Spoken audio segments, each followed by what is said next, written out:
let's do our overclock stack. Overclock stack. Overclock. Ready to go. Ready to go. Yeah. We have Bruce in here, so we got to do the ready. Yeah, ready to go. We got to do the ready to go. I've got the first one here tonight. Actually, it's going to be back and forth, I guess, because no third person here. We don't really have a wheel tonight. It's just back and forth, almost like playing like tag team or something. Well, there's several games me and my brother used to play that you really Uno or anything like that. You really need another person to make it fair. It's back and forth. You've got a real problem with your mic. I know. I try to get it in position and it'll just slump down, and I feel like I'm falling to keep it right here. It needs some stick-em or something. Something. So drones armed with high-energy lasers may arrive in 2017. Flying military robots armed with high-energy lasers. The actual robot, they call it a robot, but we usually call them drones. They're working on one that's integrated with a 150 kilowatt solid laser onto its Avenger drone. That's a Predator Sea drone. And they're hoping that this is released sometimes in 2017. Now, for comparison, according to this, the 30 kilowatt laser output currently on that Ponce in the Persian Gulf. I don't know if you've seen that. They showed it where it's one of our ships and they destroyed an enemy missile. They had this whole thing. That was pretty interesting. It can blow a hole in a boat. When you said that Ponce, I thought of Ponce from yeah, Chips. it's on the Ponce. I think that's the the Ponce. name. Yeah, okay. It's the name of a ship. I thought of the guy from Chips. That's the motorcycle cop. Sorry.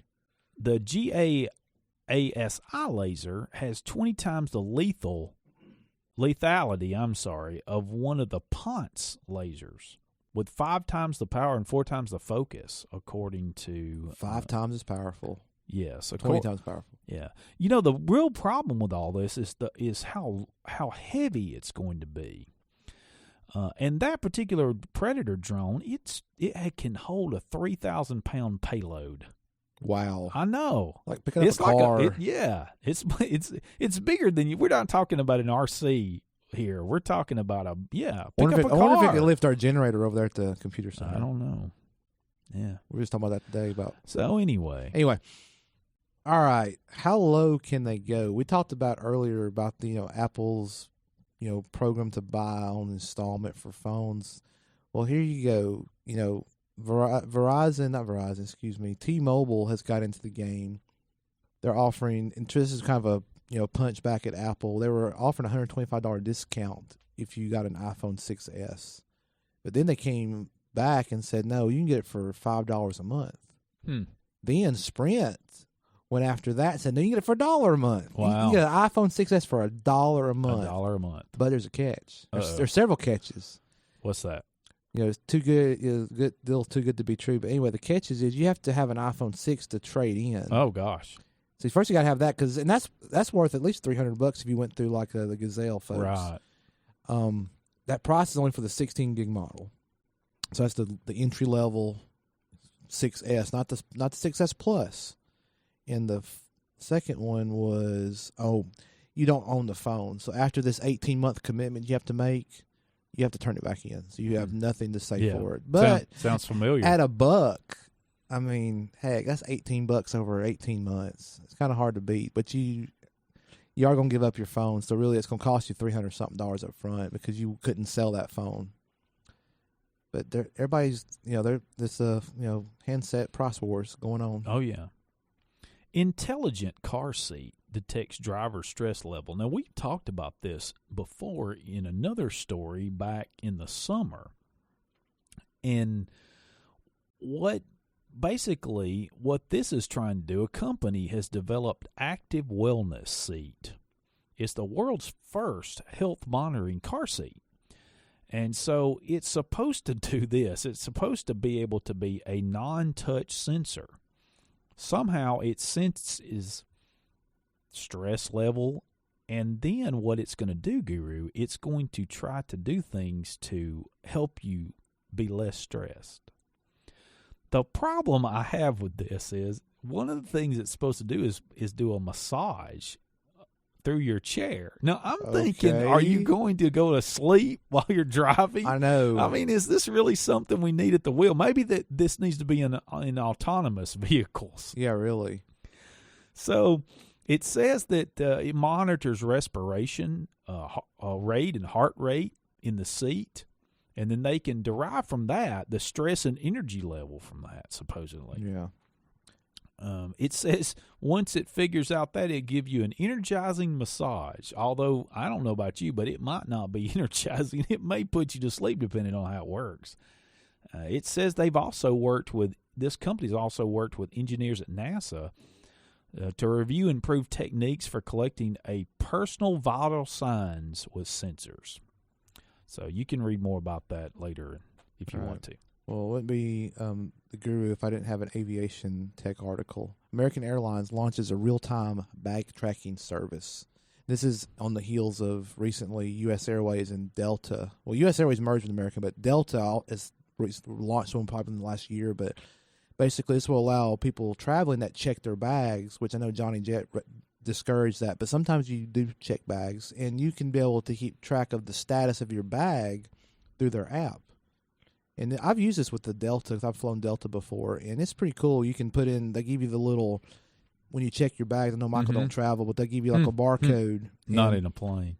Yeah. Not very far. So you could, if Americans work similar, you can scan that barcode with the camera or put in a number, and it'll tell you like, okay, you checked it in, or it's on the plane, or it's going here or there, which is pretty cool. So yeah.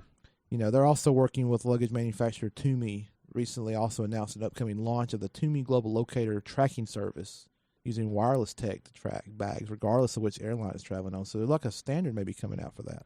Sounds like. Keep track of those bags so they don't get lost and end up at the unclaimed baggage store. Yeah, or they might end up in the NFL field where they're tracking stuff there too. So That's they right. might end up at that, your bag could be tracked on the field somewhere. That's right. Never know. Estimated 5.6 million has had their fingerprints stolen in the OPM hack. That's right, folks. It's not over. When we thought it was over, it's not over. Hey, folks, it's just getting started. Yeah. There's going to be more. This thing is just, golly. This goes back to the old thing when you let government do something, it usually gets screwed up. I'm sorry, but it's just getting worse and worse. And they had so much data in this one place that he's just totally, these people's data, how are they, all these different things. Now they've got their fingerprints, they got their addresses, they've got the Social Security numbers, they've got all this kind of stuff. How it almost makes me wonder if some of these individuals will be able to ever recover in the future if any of this gets used, because they're going to have so much to tie things to themselves that how do they? Hey, they got 18 months credit monitoring service. Yeah, so they're good. They're good. That's what the government says. Trust us, we're the government. I know, but anyway, there you go. It's just never going away. Well, I will say this OPM hack is just continues. Yeah, if you depend on the government, you will be disappointed. Unfortunately, I hate to say that. Somebody on a television news journalist said that once. That stuck with me for years. Apple's new switch to iOS from Android app hits the Google Play Store. Well, I just don't understand this one.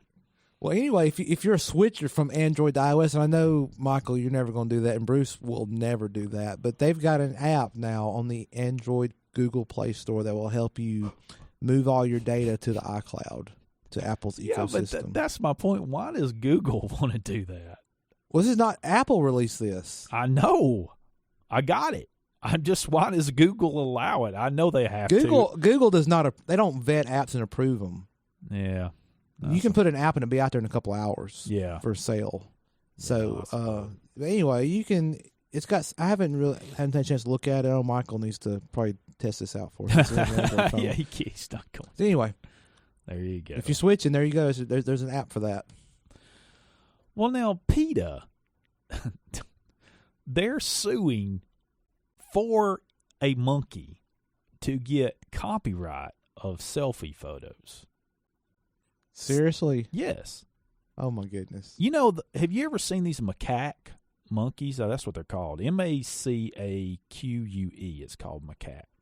Oh, I didn't know if they said it. I would have said it differently. That's okay. I'm a Southern boy and don't know how to pronounce stuff. Well, I've heard it pronounced perfect. Okay, So I believe you. So it's called macaque. But anyway, So they're the selfie taking. Well, here's the gist of it, because we're doing this quick as we can. David Slater, he's a well-known British photographer, was in, I think it's a Sulawesi, and this is where you can find some macaque monkeys. And what happened was, apparently, while he was there, one of the monkeys picked up his camera and started snapping some selfies. And so some of them were blurry, some of them didn't come out, but now some of them did. And so what's happened is a few of these did, and of course, in his view, and I think he's correct, he and the company that published the photos own the copyright to the photos. Okay? Yeah. But what PETA is saying, because the monkey touched it and did it itself, the monkey owns the copyright. It should own the copyright cause itself, and they're now suing. Literally, they're suing this guy. I think the lawsuit and the company to get this. Now, here's what David says. Well, two things. Last year, the U.S. Copyright Office issued an updated compendium, I think I'm saying that right, of its policies, including a section stipulating that it would register copyrights only for works produced by human beings. Now, it specified that works produced by animals, whether it's a photo taken by a monkey or a mural painted by an elephant, would not qualify. Have you seen that? An elephant paints a picture. You ever seen that? Yeah, I've seen that. So they own the copyright to that too now? Or they? Well, no, they won't. They won't. Okay. But now PETA claims that this is only an opinion, that the Copyright Office policy is not like law, and it's PETA's anyway. But I think it's kind of interesting anyway. That there's more on it, but there'll be more to come. Yeah, but you can see. Just be careful who you give your camera to. So is that all you had? I have one more. Go ahead. This has been covered in the news, but I thought it'd be worth mentioning. An Apple Watch alerted a high school football player that his heart rate was dangerously high, and this was after he's on a football team, and it was after workouts or practice or something, and he put his Apple Watch back on, and he had like this 150 something heart rate, and the Apple Watch alerted him to it. So he thought, well, he's just kind of tired from workout, so he went and took a nap, lay down and rested, and it was still high. So he went to the emergency room, and like he was in bad shape with kidney shutting down and all his stuff, and I mean his Apple Watch basically saved his life. Yeah. So I wonder if we can use our flexible spending account money for that. I don't know. I'm glad this kid is all right. I mean, obviously he's not playing football right now, but, makes you wonder if they, I mean, it's a good thing in this regard. I know Apple loves that story because it's awesome. So we'll have a link to a video from, CNN. They had a little story they did on it.